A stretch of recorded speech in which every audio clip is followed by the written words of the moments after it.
Hello and welcome to Global News Today, bringing you exclusive interviews with leading experts every weekday here on Arabiya English. I'm Tom Burgess-Watson. Coming up in today's program, as Ukraine comes under further aerial attack by Russia, Ukraine is expected to submit a revised peace plan to the United States. But with President Zelenskyy refusing to cede any territory, we ask, what will the Americans and the Russians make of this revised plan? We'll also get more on the situation on the ground. Plus, in the latest move to challenge post-war assumptions about Europe's alliance with Washington, President Trump calls the continent's leaders weak.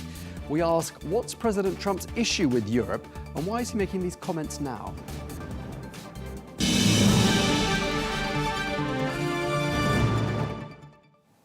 Hello and welcome to the program. We take you straight to Ukraine, where Russian drone attacks have targeted the region surrounding the southern city of Odessa. Well, amongst the places targeted, an area containing several pipelines which carry liquefied natural gas to Ukraine from Greece. Well, in recent months, Russia has sharply increased both the number and intensity of attacks on Ukrainian energy infrastructure, and people in many parts of the country have suffered rolling blackouts. Meanwhile, following days of high-stakes shuttle diplomacy, Ukraine and its European partners are set to present Washington the latest amended version of the peace plan aimed at ending the war in Russia. Well, in a related development, the Ukrainian leader Volodymyr Zelenskyy says that a presidential election could be held within 3 months if balloting can be made safe. Well, US President Donald Trump has suggested President Zelenskyy was using the war as an excuse not to hold an election. Let's get more now. We can speak to Alexei Goncharenko, Ukrainian MP, who joins us now. Thank you so much for joining us, Mr. Goncharenko. President Trump at the moment seems to be questioning the democratic nature of Ukraine and saying that President Zelenskyy is using the war as an excuse not to hold elections. How do you respond to that? First, Ukraine is democracy. Second, yes, we don't have elections because of the security situation. I am in opposition to President Zelenskyy, and I don't want to see him Ukrainian president after next elections. But I can confirm that the security situation in Ukraine is just impossible for carrying out elections. If we're speaking about elections as a real elections, not just about some moment when somebody is coming somewhere and making some mark in the ballot. But if we're speaking about elections as a free campaign, rallies, debates, all of this, which we call elections, when people make their conscious choice, we can't have it. And to have elections, we need to end the war. And after this, we definitely need to have elections, but only after the end of the war. Right, so you're an opponent of President Zelenskyy, but you agree with this stance that whilst aerial bombardment is taking place of your country and part of your country is under Russian occupation, it would be impossible for elections to take place. And this is something we've heard. Absolutely. Just imagine one thing to you. First historical example, United Kingdom. There was no elections between 1935 and 1945, despite the fact that there was no ground fighting on the territory of the islands itself. But because of German bombardments, they couldn't do this. And we have land fighting. And we have everyday land fighting, and plus bombardments of Russians throughout the whole country. We have, unfortunately, very tragic. For example, one event. It was the last goodbye to one person in a village not far from a front line in Kharkiv region, and one Russian missile came, and I think 60 people were killed in a moment. Just imagine how we will provide security to people coming to their polling stations. How can we do this? Right. Well, President Zelenskyy has said that he's happy to hold elections. He can do so, he says, within, let's say, a 3-month time period. That seemed to be the time frame he was suggesting, if security is guaranteed. Do you think he'd win an election if an election was held in 3 months from now? First of all, I didn't get his last comment about this because I can't understand what does it mean. So, and after these 3 months, again, the war will be stopped just for 3 months. What does it mean? I can't get it. So I think my personal view is next. We need to end the war. We need to have sustainable peace. And after this, definitely, we need to have elections. But after the war will be finished, and not just in the middle of the war. because I can't imagine what did they mean and what did Zelenskyy mean by saying this. Speaking about his chances, it's subjective, you know. I can't speak on behalf of all Ukrainian people. I can tell you just my personal thought. My personal thought is that Mr. Zelenskyy has no chances to be re-elected. And it doesn't matter much when the elections will happen. But it's my personal view.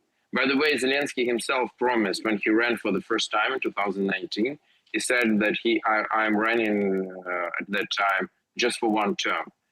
So one term, it was 5 years. Now he's the president already for 6.5. So I think the best thing for him would be not to run.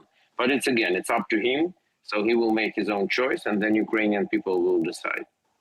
It's strange, isn't it, that Russia's been making these same accusations of Ukrainian democracy, saying the country is essentially run by Nazis and the country is not at all democratic and elections need to take place. And now we're in a situation where President Trump, he's not talking about the Nazi aspect, but he's saying some other quite similar things. Why do you think he's saying this right now? First of all, it's very funny to listen to something like this from Russia, which is not a state and where there is no elections at all. You know, because the comedy they're making each several years, it's nothing. Putin is an emperor, it's a monarchy. And who would talk about democracy? It's really ridiculous. Speaking about President Trump, why he's saying about elections, I think President Trump is not a big fan of President Zelenskyy. Their relationships are quite difficult, maybe because of this. But it doesn't matter. President Trump can say what he thinks he needs to say. It's up to him. But we need to explain. And I'm absolutely sure that when explained, President Trump will understand himself that it is impossible to have elections in Ukraine.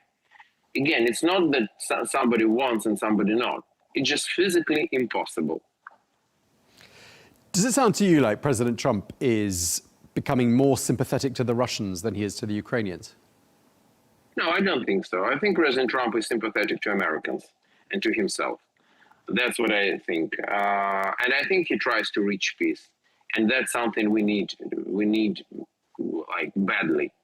We need peace as soon as possible. And if President Trump will help us to achieve sustainable peace with a dignity to Ukraine, I think we need to raise monuments to him in Ukrainian cities. That would be great, and we would be super thankful to him for this.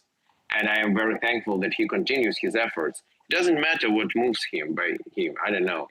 Maybe he wants Nobel Peace Prize. Some people are saying, oh, it's some political reasons inside the United States.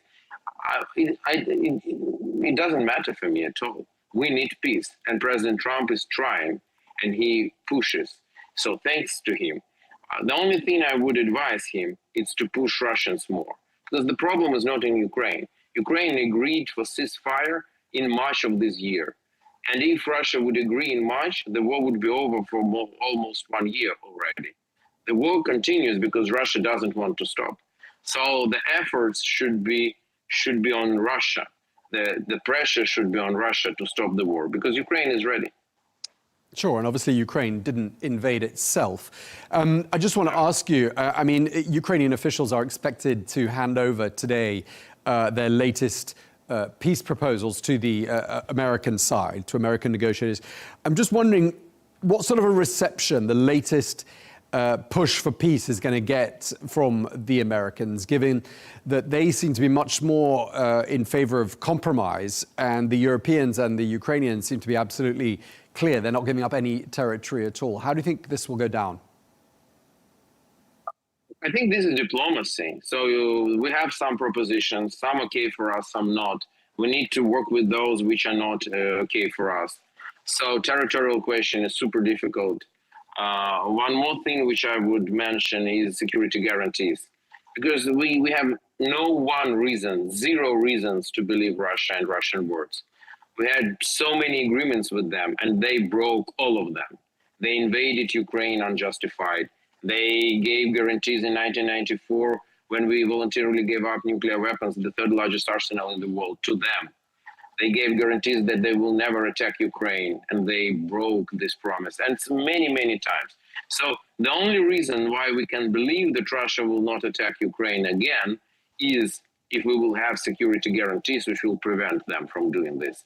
And the best security guarantee is the security treaty with the United States ratified by US Congress, because we shouldn't be the hostage of possible political changes in the United States. So it should be a absolutely full-fledged international treaty ratified by both parliaments, and that can be a real security guarantee. What do you make of the latest deadline? Accept this deal or accept an agreement by Christmas. That seems to be the message from the Trump administration. Is that a realistic deadline? I can't confirm it. I've never heard something of this kind. That there is. We heard about Thanksgiving deadline from media, but then Trump said himself there is no deadline. Now we hear about Christmas. I heard about first anniversary of Trump's inauguration as a deadline, but I think it's a very complicated process, and it's quite hard to have any deadlines in such process. But for Ukraine, quicker is better. Today is better than tomorrow. Tomorrow is better than the day after tomorrow. Okay, fair enough. One of the things we've heard from President Zelenskyy again and again on this key sticking point of giving up territory. He says, I can't. The Constitution doesn't give me the right, neither does international law give me the right as President of Ukraine to simply hand over territory. What do you make of that argument? Is he right? Yeah, he is right. And don't forget that we're speaking not just about territories, we're speaking about people. Several 100,000 people are living on these territories. What to do with them? So I think this is absolutely unjustified Russian demand. Russians failed to take this territory under control during more than 11 years of war, almost 12 years. So they failed to do this. Now they want to do this by negotiations. It's not fair. So I think Americans should also agree with this. We need to stop this war on the current lines. It will also be not according to international law, because this is Ukrainian territory. But unfortunately, we can't kick off Russians from our territories. But Russians also can't take what they want. So it's time to stop this war. And these territories will be legally occupied by Russia. I don't know for how long, but I am sure the day will come. This empire will fall apart like it happened 100 years ago, then 30 years ago. They will fall apart again, and we will retake all our territories after this, but only after. Okay, and I wanted to ask you about the situation on the battlefield, because there are conflicting reports. The Russians say they've taken the city of Pokrovsk. The Ukrainians said they haven't done so yet. What's your understanding? My understanding is, I'm sure for your viewers, it doesn't matter at all. What is Pokrovsk? Pokrovsk is a town, it was a town before full-scale invasion of 60,000 people. So it's not a big town even, it's quite small town or medium-sized town. Now it's completely ruined. Maybe there are several hundred people there. I don't know, maybe 500, 600 people. That's it. And ruins. And Russians tried to take it for 15 months. So Russian army and Russian Federation, being the biggest country in the world, can't take the town of 60,000 people long ago for 15 months. So maybe they will take it, I don't know, in a week, or in 2 days, or in 1 month. What does it matter? Pokrovsk is not strategical from any point of view. It's just a small ruined town now, the same ruined towns as others which Russia took. Russia failed to take any big city of Ukraine, any key cities, Kyiv, Kharkiv, Odessa, any regional center. They just failed. So they're just for 15 months, and they lost tens of thousands of people just to take this tiny town. Okay, well, thanks for giving us the latest on that. I wonder what the reaction has been in Ukraine to the latest comments by President Trump about Europe as a whole. I mean, not just the EU, because he's also targeting, it would appear, the United Kingdom as well in his comments, calling the continent weak, well, the leadership weak, saying that the continent faces civilizational erasure or words to that effect. Has that caused alarm in Ukraine, given that Europe is such a staunch ally of Ukraine? Europe is a key ally, and I want to thank all our allies, both Europe and United States, for all support we are receiving. But unfortunately, I should agree, at least partially, with President Trump. I think Europe should be much more active. And it's hard for me to argue when President Trump is saying why Europe is still buying Russian energy resources just to finance the war against Europe. Because it's not just the war against Ukraine, it's the war against Europe. Why Europe is giving money to their enemy to do this? Why Europe can't make a decision about seizing of Russian frozen assets? Why Europe can't make a decision about sending troops to Ukraine? Not to fight on the front line, we're not asking for this, but to show a reassurance force in the rear of Ukraine, just to show that Putin will not succeed in his goal to wipe off Ukraine from the map of the world. Why Europe is just following what United States are saying or doing? Where is the initiative from Europe? Where is proactive approach from Europe? Unfortunately, we don't see it, and it's a big pity. But hasn't the British Prime Minister at least been quite proactive in terms of what we've heard from him and his predecessors as well? Are you saying it's all of Europe, including the UK, or would you single out the EU for having, in your opinion, been hesitant or perhaps not having upheld, one standard? With all respect, once again, thanks to British government also for their support to Ukraine. We value it very much. But all I mentioned is relevant for United Kingdom too. United Kingdom did not make decision to seize Russian frozen assets. United Kingdom is leading this coalition of willing, which is speaking for already 1 year about sending troops to Ukraine. 1 year. So is it coalition of willing or coalition of talking? And other questions. So we are very thankful, but the war is not somewhere far away from Europe. The war is in Europe. And if Russia wouldn't be stopped in Ukraine, they will go further. So I think Europe should have much more robust answer. Right, so perhaps those comments from President Trump will be a wake-up call for Europe. And just lastly... wake-up calls already, but I hope that will work. Okay, well, it's certainly the harshest language I think anyone in Europe has heard so far, so perhaps it will work as electric shock therapy. Just lastly, one thing that President Zelenskyy has said on X today, he said that China is taking steps to intensify cooperation with Russia, and that, he said, included military-industrial cooperation. I'm wondering what you read into that. Do you think that's a message to the United States in terms of the timing of that comment? I think that just shows once again, it's not just Russia. It's Russia, China, Iran, North Korea, these axis of chaos. And they are attacking not just Ukraine, but the whole civilized world. So President Trump has absolutely all reasons to say this, and it's true. Okay, well, we're going to leave it there. We're out of time. Thank you very much indeed. Alexei Gorochenko, thank you very much indeed for your time. Thank you.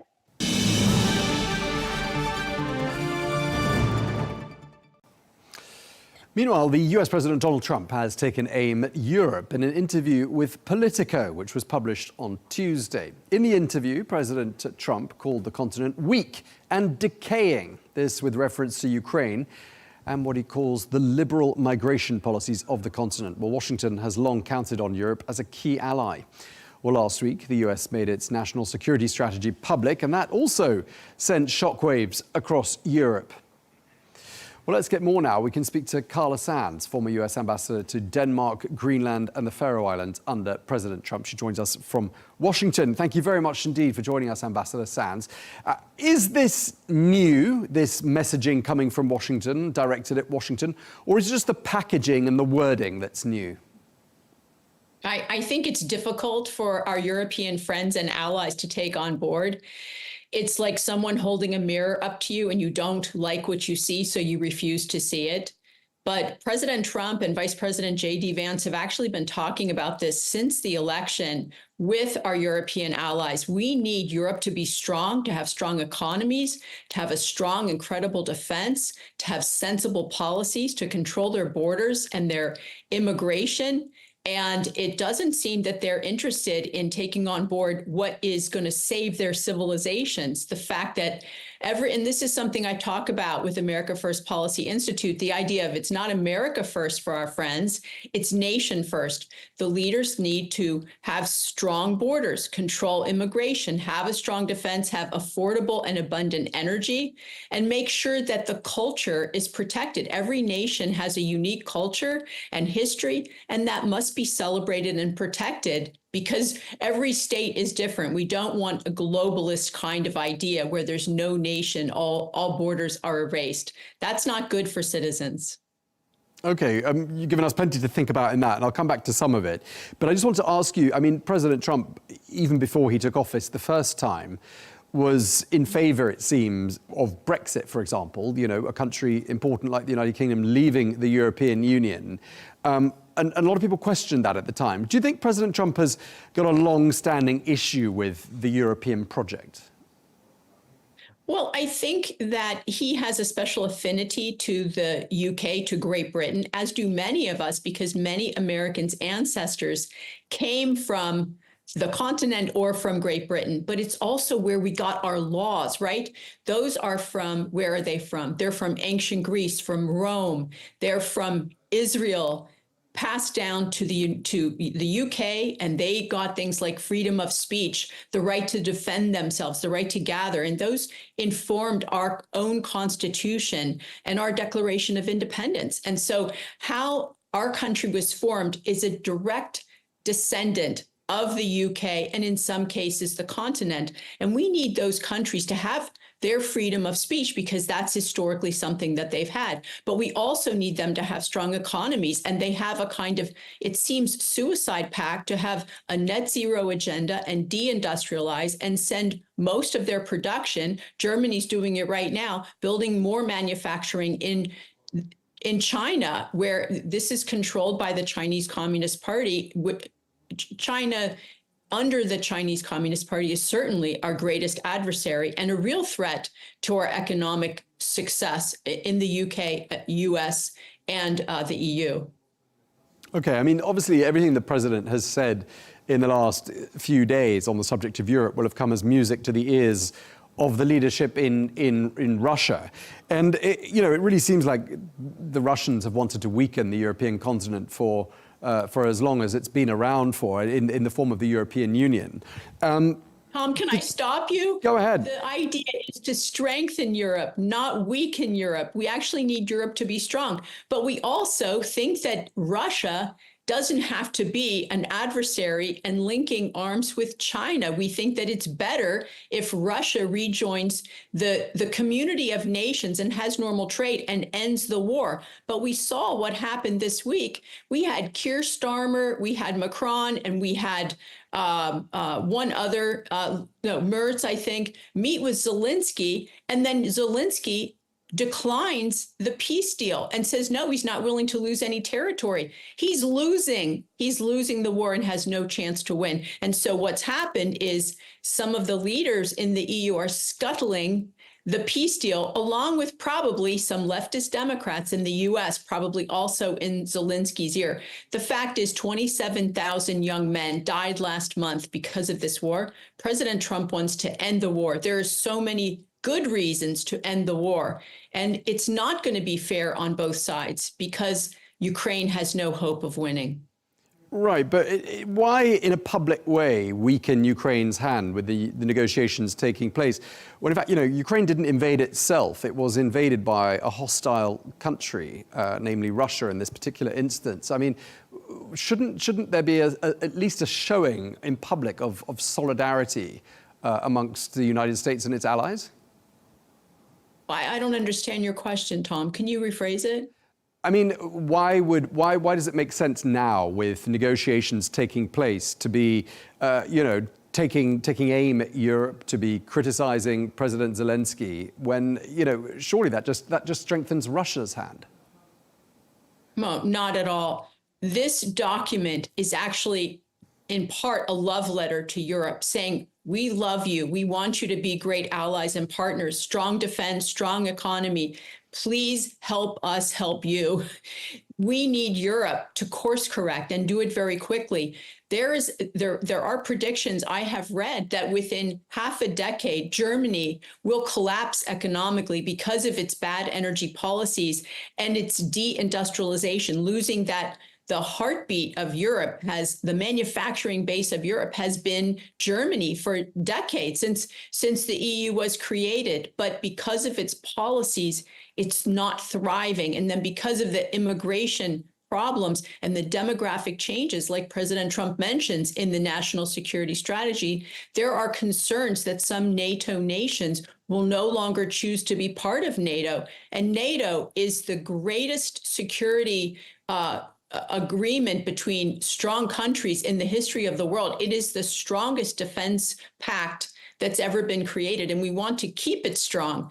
But we're worried that European nations are changing so quickly that NATO may not be able to succeed in the coming decades. What is it that's changing so quickly in Europe? I mean, Europe's always been a melting pot, a crossroad of civilizations. You know, there's sovereignty of each country, but they're all part of this collective European family, and that hasn't changed in the last 50 years. What's this major change that's happened to Europe in the eyes of the Americans? Well, it's not just the eyes of the Americans. I mean, anyone can see it. If you just search online for the demographics in each European country, you'll see the change. What began as a Christian continent has had uncontrolled immigration and is quickly becoming an Islamic continent. The Muslim population have more children and Europeans have very few. And so it's a demographic reality that the uncontrolled immigration from places like Africa and sort of North Africa, that's changing Europe so that the native-born population is declining very quickly. If you look at the London demographics from the 60s to today, it's shocking that the native population went from almost 100% to, I think now, under 30%. And that's happening all over Europe. So the idea that Europe stays like Europe without course correcting is very unlikely. I think it's impossible. But I think even more important is the economic policies of the globalist idea of achieving net zero and rejecting baseload power. Most of the world understands this. India, China, Russia, they are rejecting this idea and they're building power every day because we're entering this sort of new world of AI and data centers that are going to need 50% more power within a little more than a decade. Because of that reality, we need more power. Europe is declining in power. They're not building the power. Like China is right now constructing 35 coal-fired plants. So under President Trump's administration, he is working to build power capacity in the US and be able to export it to our allies. This is really fundamental to being, successful in the economy of the 21st century. So I hope that our European allies wake up and that they course correct quickly, but it does seem that the leaders, once again, are rejecting common sense ideas from President Trump. Right, and quite a lot of European leaders are pretty shaken and rattled, possibly even angered by some of the comments. We've heard the British Prime Minister hit back saying, we're not weak, we're strong, we're standing united behind Ukraine. The French called this latest document, this national security strategy, brutal. How would you advise, knowing President Trump and knowing Europe, how would you advise European leaders to react? Well, first of all, I have to say, Tom, that, when you have friends, you're able to give constructive criticism. You're able to speak more candidly to friends than enemies. I think we're all like that, right? It's you take a friend aside and say, listen, this is what I see, and just make them aware of issues or challenges. So the fact that the European leaders are unable to read it and digest it rather than lash out, maybe they think it helps them politically because they're elected. I don't know. It does concern me that they are not being receptive and not maybe publicly at least, saying, look, we should look at this and see if there's any truth to this. How has our country changed? How is our economic prosperity looking a decade from now? Are we building good paying jobs in our country? Are we serving our citizens the way we should and keeping them safe in their towns and cities? Or do they feel unsafe? Because you can see elected leaders across, say, the UK were not protecting young girls when there were these rape gangs of men that were preying on young girls from working class families. And for 30 years, that's been going on, maybe 40 now. I've been reading about it, but the elected leaders would sweep it under the carpet and not protect their own citizens from immigrants that were preying on their citizens. So that is something that the UK is only now beginning to discuss. I think that there's some very hard conversations that have to be had between the citizens of different countries in the EU and certainly the UK and their leaders. Okay, well, we're out of time. Thank you very much indeed for speaking to us. Always a pleasure. Carla Sands, former US ambassador. Thank you very much indeed for your time.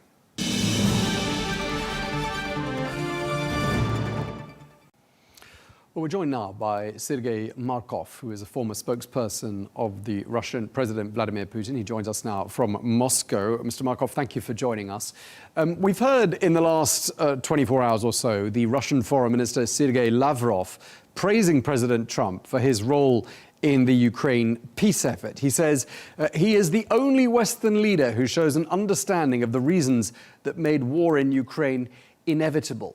And I'm just wondering, as a Russian and someone who's close to President Putin, does it feel to you like President Trump is more on Russia's side than on Ukraine's side? Of course not. You know, same time, Sergey Lavrov told that Donald Trump didn't take out anti-Russian sanctions, and even he added anti-Russian sanctions. The sanction against the biggest Russian oil companies, Rosneft and Lukoil. Also, under the leadership of the Donald Trump, with his presidency, you know, almost during the year, United States giving so-called intelligence information to Ukrainian army. It's not intelligence information. It's direct targeting of the rocket missiles and drones to the Russian cities and Russian position of the Russian army. Ukraine has no satellite group. And satellite group which making targeting of the Ukrainian rocket missiles, the drones, they are American, belong to American army. And the chief of this American army is American President Donald Trump. That's why, of course, absolutely sure Donald Trump is against Russia. He's taking part in the war against Russia. And he's on the Ukrainian side. But same time, Donald Trump understands that Ukraine is losing the war. And also, Donald Trump has very clear demand from American people to stop any possibility of the nuclear war between Russia and America, because in such nuclear war, all Americans will be killed by Russian nuclear rocket missiles. And Donald Trump is trying to give response to this demand of American people, and he tried to avoid direct confrontation between Russia and America. Same time, he understands very well that to give money to Vladimir Zelenskyy is just losing of money, because all these 3 years shows that Ukrainian army has no chance, even with great Western support, to crush Russian army, and also because leaders of Ukrainian government, they are corrupted, very corrupted politicians. In fact, they're criminals. And it means that Zelenskyy will steal a lot of American army, and then the Ukrainian army will be not able to crush Russian army. So that's why Donald Trump wants to stop this anti-Russian project, which he is one of the leader of. And for the stopping this project, he come with idea of ceasefire to Vladimir Putin. And Vladimir Putin told him, I'm sorry, Mr. Trump, we already tried to ceasefire. It's called Minsk 1 and Minsk 2 agreement. Please go and see what was this fire come to. Leaders of France and Germany told, we just use this ceasefire for making tricks with Russia and just to giving more weaponry to Ukrainian army and making more how to say, anti-Russian change of the Ukrainian political system, which we call terror against, and in fact it was terror. And we don't want to repeat this ceasefire. What if you really want to stop this war? You should not ask to have again ceasefire, which come to the big war again. But you should talk about resolution of the reasons of those war, which is means that should be neutrality of Ukraine and stopping of the violent derussification of Ukrainian society and stopping terror against Ukrainian people who believe that Ukraine and Russia should be friendly. It's very simple. Okay, you've made lots of points there. I'm going to pick you up on a couple of them.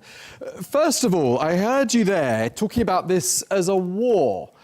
4 years long, we've heard about a special military operation from the Russian side, and I just heard you there talking about a war. Has the language changed?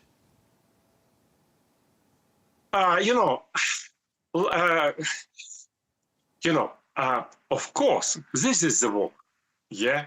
And Vladimir Putin a few times mentioned this term war, and some other officials sometimes mentioned this war.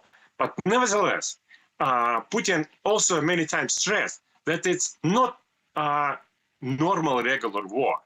It's special military operation because of few reasons. First of all, it's not war between Russia and Ukraine, as a lot of people want to show. No, it's war Western coalition who use Ukrainian army as their proxy army against Russia. It's not Ukrainian people who run Ukrainian government. It's Western countries, first, United States and Great Britain, and now Great Britain and European Union run Ukrainian government. And this is neo-colonial regime. It's not government of Ukrainian people. So we don't fight against Ukraine. We fight against Ukrainian army to liberate Ukrainian people from such neo-colonial regime. It's first. And secondly, for us, Ukrainians, they're Russians. 75% of them speak Russian language. Everybody knows this. Kyiv was Russian capital during 3 centuries. Ukraine was part of the Russia more than 1,000 years. That's why for us it's civil war. It means that Russian military strikes is very careful. I was giving some kind of military arithmetics, and I would say the brutality of Russian army in Ukraine less than brutality of Israel army in sector Gaza, something about in 100 times. 100 times Russian army less brutal to the civilian compared with Israeli army with Gaza. That's why it's special military operation for liberation of Ukrainian people, but not war against Ukraine. It's what Putin wants to stress. Right. And you mentioned the help that Ukraine has been given, but do you deny that Russia's been given help by the North Koreans, the Chinese, some Iranian weaponry? I mean, you're getting help as well. Why shouldn't the Ukrainians have help? No, it's not help. Russia has some trade with such of that. Russia buy some weaponry. Ukraine not buying weaponry.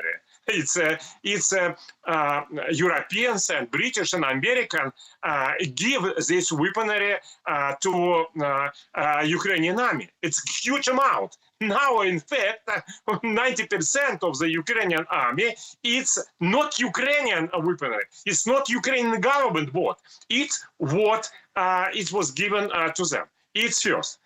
Secondly, as already mentioned, targeting of the rocket missiles and drones and so on is taking part, in fact, in the war. It's Russian army doing itself, Ukrainian army, it's responsibility of United States and partly a little bit Great Britain.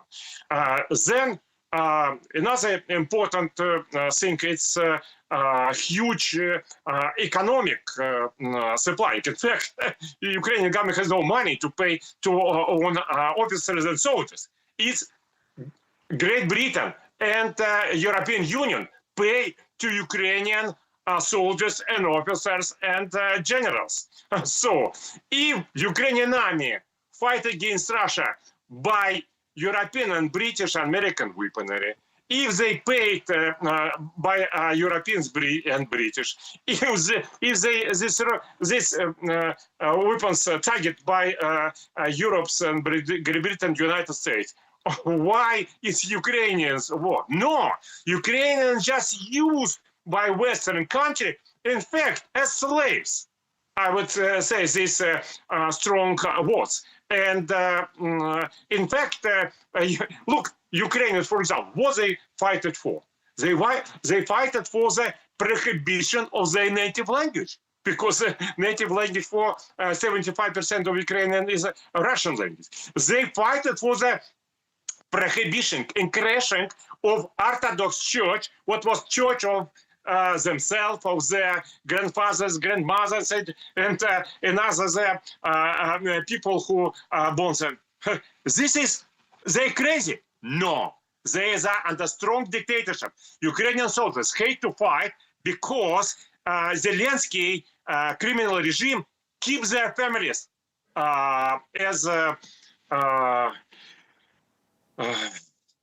keeps their families in their hands.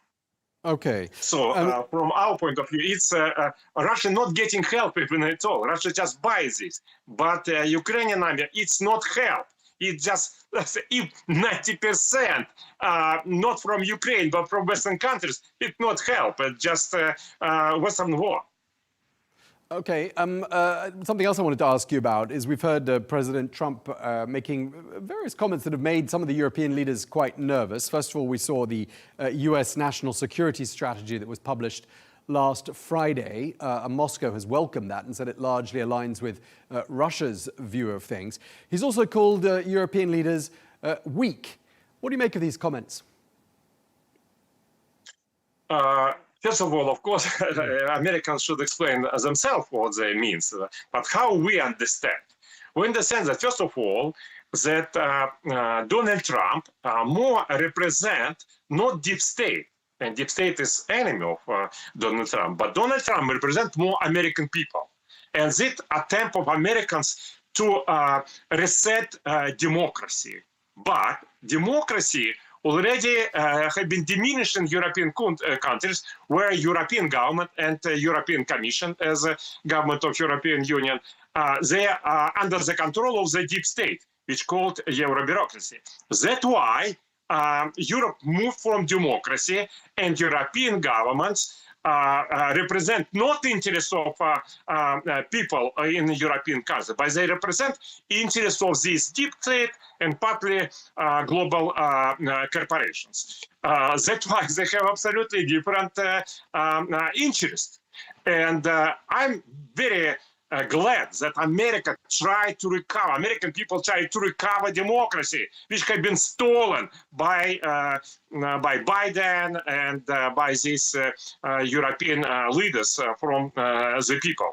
And that's why they are political rivals, means European leaders who represent, first of all, deep state of Europe, and Donald Trump, who represent American people.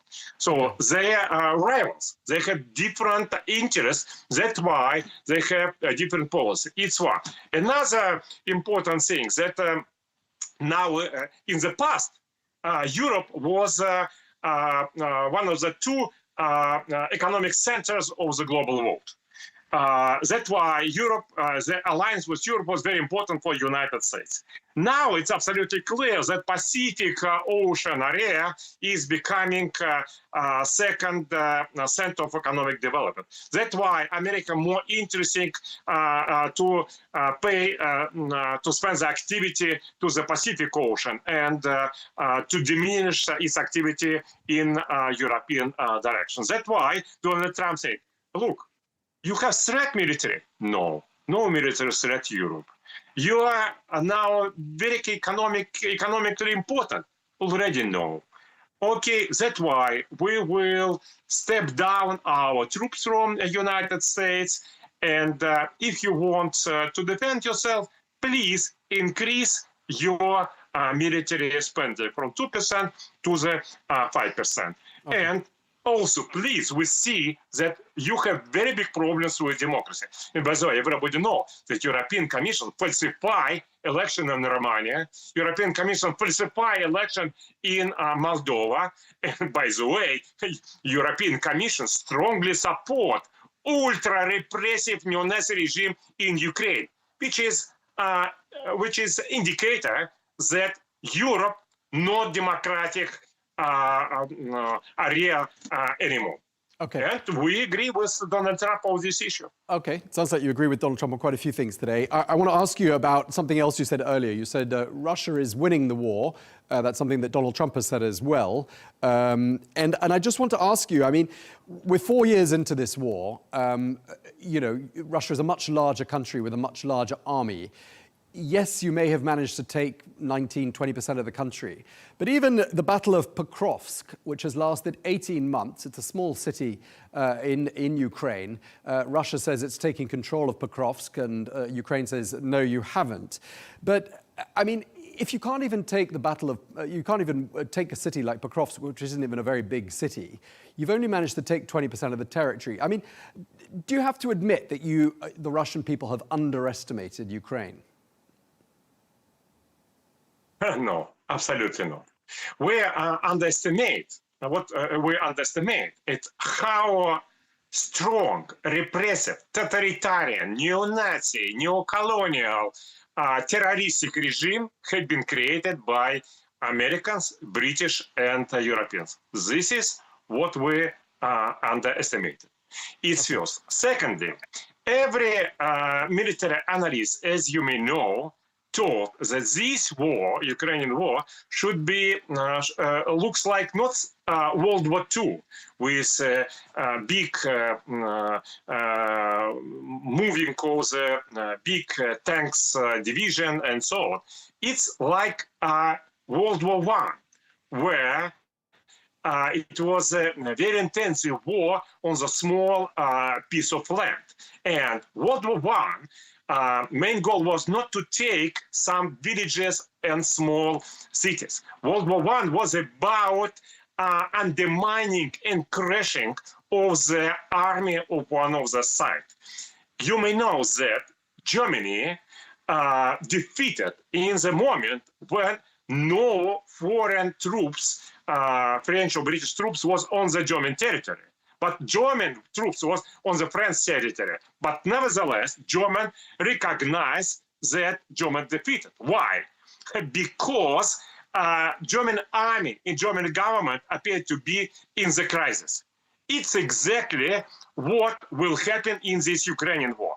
We can see that Ukrainian army more and more in the crisis. Look at the figures.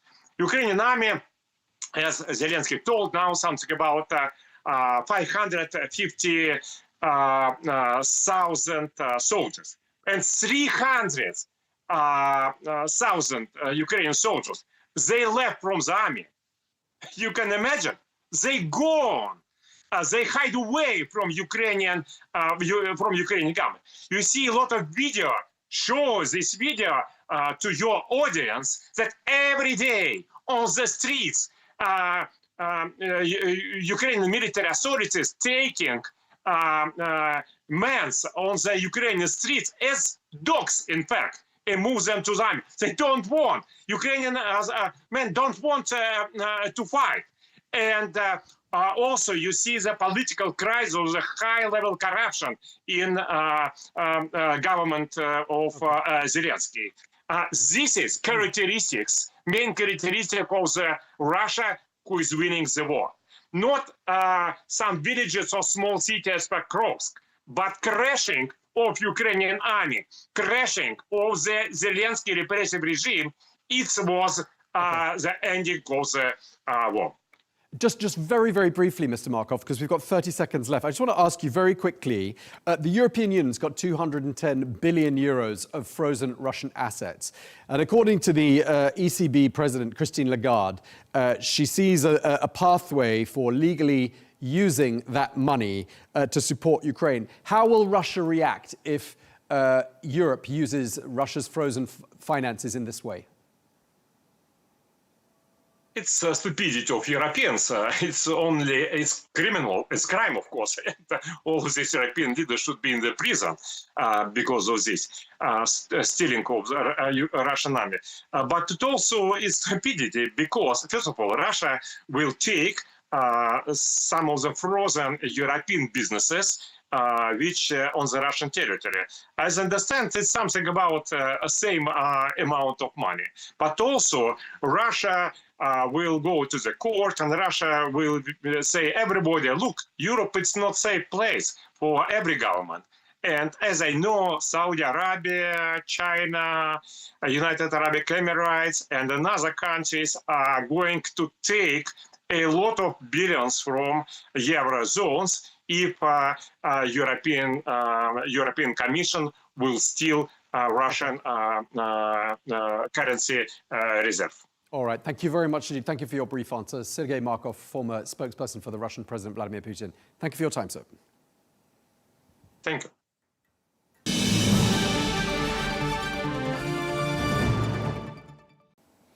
We're joined now by Jim Townsend, who's a former Deputy Assistant Secretary of Defense for European and NATO policy during the Obama administration. He joins us from Washington. Thank you very much indeed for joining us. I just wanted to ask you, first of all, whether the kind of frustration at Europe that we've been hearing from President Trump is entirely new, or can you remember previous administrations expressing similar irritation about perceived European weakness, even perceived European freeloading? What are your thoughts? Well, it's not just Trump who has said these, as you point out, in the past. There's always been friction between the U.S. And the European nations. Not all of them, and every nation on a bilateral basis. You know, every nation has had its own peculiar relationship with the U.S.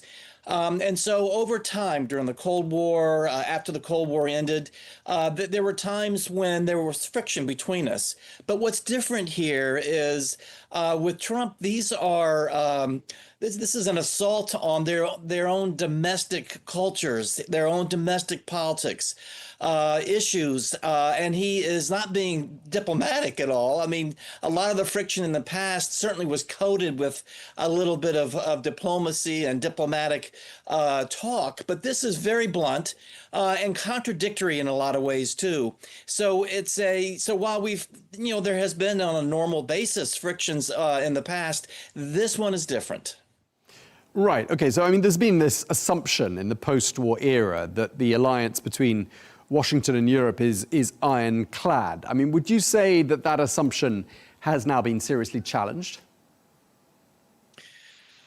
Well, it's hard to say that it has not been seriously challenged. I think there is, when the U.S. talks about that we have this ironclad relationship with Europe and the transatlantic relationship with NATO, Article 5, it's important that we say that, and we say it publicly for Putin and others to understand that that's really where we are. So what's happening now is beginning to cast some doubt or mistrust in the United States, in Europe. They're starting to say, you might even say that your commitment to Article 5 is ironclad, but your actions and your rhetoric seem to say something else. And so there's an unease that, in fact, they are looking at a partner that where the public rhetoric is, in terms of being ironclad, may be hollow. It may not be supported by a lot of strong commitment within the confines of the White House. Right, and there's been a bit of a double whammy here on Europe, and let's not forget as well that President Trump, before his first term even started, championed Brexit, seemed to suggest it would be a good thing that if the UK left the European Union, which it did. So he's obviously had a long-standing issue with the European Union. But then on Friday we've had the Politico article in which European leaders are called weak, and then on Friday the US national security strategy was published. And I'm just wondering, what were your thoughts when you saw that document, and how you think it will have been digested by European leaders? Well, and there's some more reporting that has just come out talking about a longer version of the national security strategy that talks about the U.S. pulling away from the European Union. Countries like Austria, Hungary, Italy, nations that there seems to be an affinity between their politics and Trump. So this is continuing. When Washington saw, and myself as well, the national security strategy, when we woke up on Friday, and we saw this document in our emails, it was a bit of a shock, and it wasn't necessary. It shouldn't have been a shock, because a lot of what was in there we've heard before, as you point out, from Trump and from some of his people. The speech by J.D. Vance at the Munich Security Conference was certainly echoed in that national security strategy. So it wasn't so much a surprise as it was a shock, because there it is in black and white as government policy. It's not just rhetoric coming from a speech or offhand remarks. This is actually policy. And so what does it mean now that it becomes a policy? Is this something that we're going to begin to implement in terms of Europe, in terms of the U.S. supporting political parties that are more in line with Trump than they might be with the people in the country where they are resident? And also a lot of what was in that Europe section was things that Putin had been saying he wanted to see, like no more NATO enlargement, that type of thing.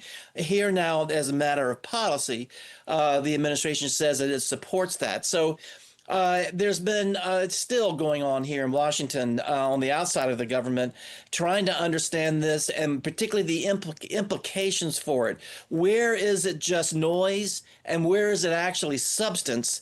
And what does it mean in terms of perceptions by Putin and the Kremlin? What does he think about the U.S. relationship with Europe and our allies as well? Going back to your previous question about trust, is eating away at this view of the United States held by allies and supporting the views of somebody in the Kremlin. Right. I mean, all of this must be music to the ears of the Russian president. In terms of the intended purpose, let me put a theory to you. I mean, do you think that perhaps President Trump is saying these things in pretty stark terms, actually brutal, they were described by the French as being brutal terms? Do you think he's doing this to kind of give Europe some electric shock therapy, to get them to wake up and to start, standing on their own 2 feet, a bit like getting them to pay more into the kitty with NATO? And, we've already heard the German Chancellor, Friedrich Merz, saying Europe must be more independent from the US in terms of security policy. I mean, do you think that's part of the intended purpose, is to give Europe a wake-up call? Well, I think it is part of it. I think there's something else there too, some kind of grievance or some type of joy that those in the administration who feel this way, not just Trump, but those around him, J.D. Vance, there's some type of enjoyment that they have of sticking it to Europe based on, something else. But your point about a wake-up call, certainly there's a wake-up call here, but, they've been getting wake-up calls for a while. So it's hard to call this a wake-up call. I guess it's a further drum beating, if you will, to hurry up. But I will also say that it's a wake-up call not just about defense spending and standing on their own feet and defense spending at NATO and meeting those goals that NATO has laid out. It's more than that. It's more culture war types of things. It seems to be that the newest outrage, if you will, on the table is this idea of trying to split up the European Union, pulling nations out of the EU and closer to the US because there's more affinity there. It's the harshness that's being used to describe a Europe that is having problems with migration. We know that. But talking about cultural erasure, talking about nations that will no longer, in a few years, that may no longer look like a European nation, and should they be in NATO? There are these other things that really make this more than just a wake-up call. This is more of a declaration of some type of how the U.S. views Europe and how the U.S. wants to try to help Europe avoid this future. Right. I mean, the European Union's huge. I mean, there's 450 million people who live in Europe, which makes it considerably larger than the United States. And I'm just wondering whether, it's somewhat misguided to let that block of allies, in terms of headcount, sort of fall by the wayside and for that relationship to be sort of tossed to one side. I mean, it's an important relationship, whether Washington likes it or not, isn't it? It's a crucial relationship, and it's just a awful, stupid move.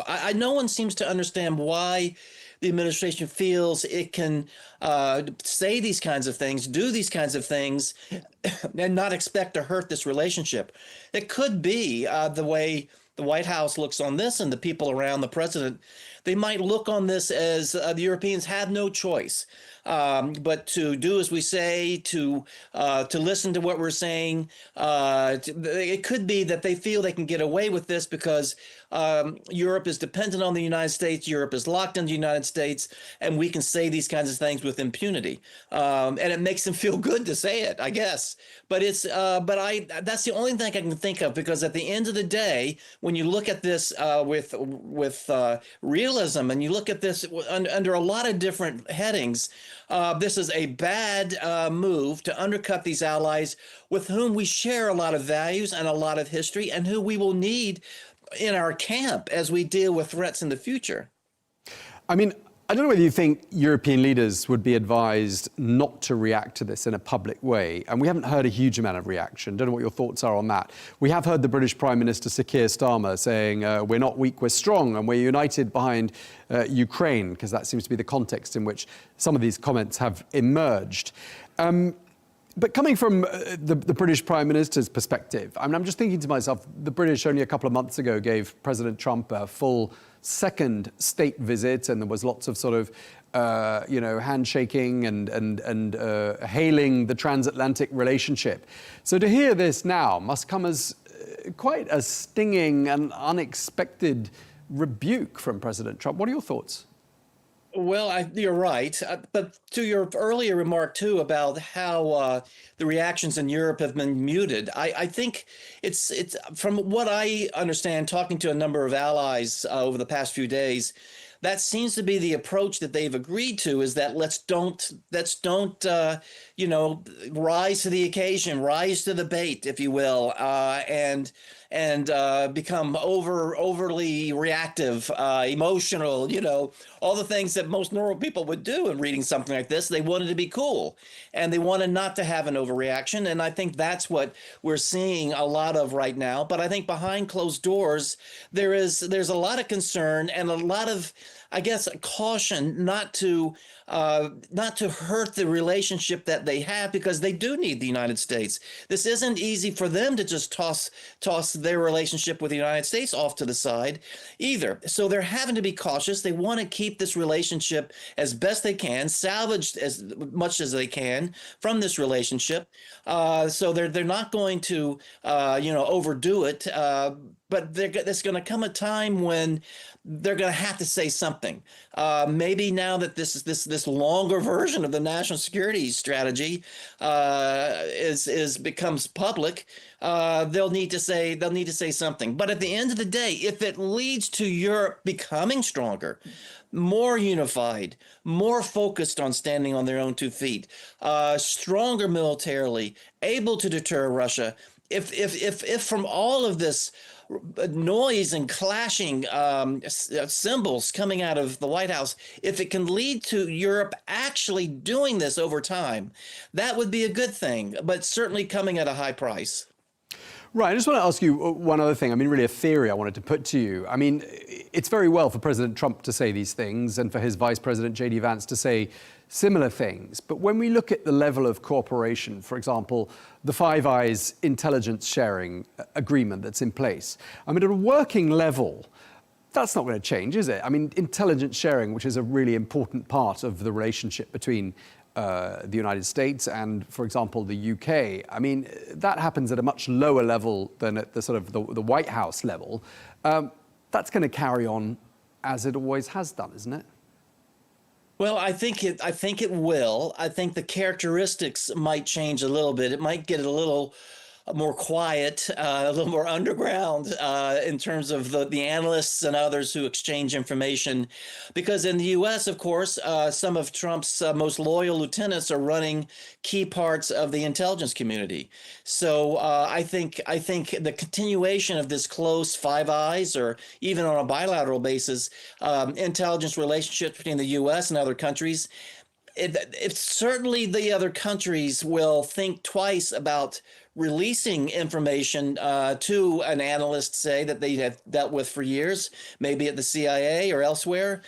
They might think twice about doing that, because not that their counterpart would give it away, but somehow it would make it up to higher levels in the organization, and they might make it public or do something with it that was not to be done with this kind of information. So I think certainly there will be a hesitation, thinking twice, maybe holding back by some nations, again, not because they might not trust their colleague across the ocean, but to avoid something happening where the colleagues, their boss's boss, might see this report and might leak it or do something that will cause harm to that partner's intelligence organization. So I think the relationship at that staff level that you're referring to, I think it's going to stay warm.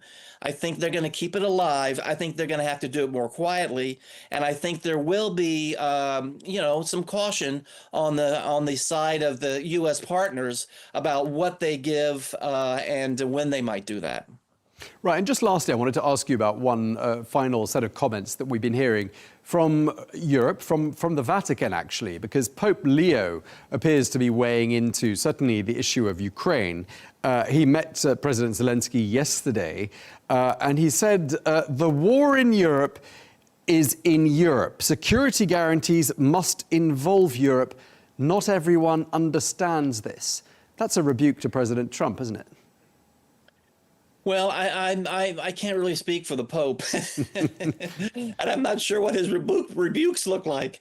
But I think certainly his comment can be read that way. That look, we talk about the land issue with Ukraine as being the most contentious and the hardest nut to crack. But also the security guarantee is too, because they're part of the same problem. If Zelenskyy is going to give up land that has defensive, setups on it, defensive positions that have been there, and they're going to give this up to Russia, then there better be an ironclad security guarantee, and the U.S. will have to be part of it, and in an important way. It can't just be a observer. They need to be part of a coalition or whatever it might might be that'll come from the European nations. But I think that's what he's kind of alluding to, which is the security guarantee is in a lot of ways the heart and soul of this treaty or peace agreement or ceasefire, whatever it is. It's going to be very important, and the U.S. has to treat it that way, particularly the U.S. role. Okay, we're going to have to leave it there. We're out of time, I'm told. But thank you very much indeed for speaking to us, Jim Townsend. Thank you so much. You're welcome.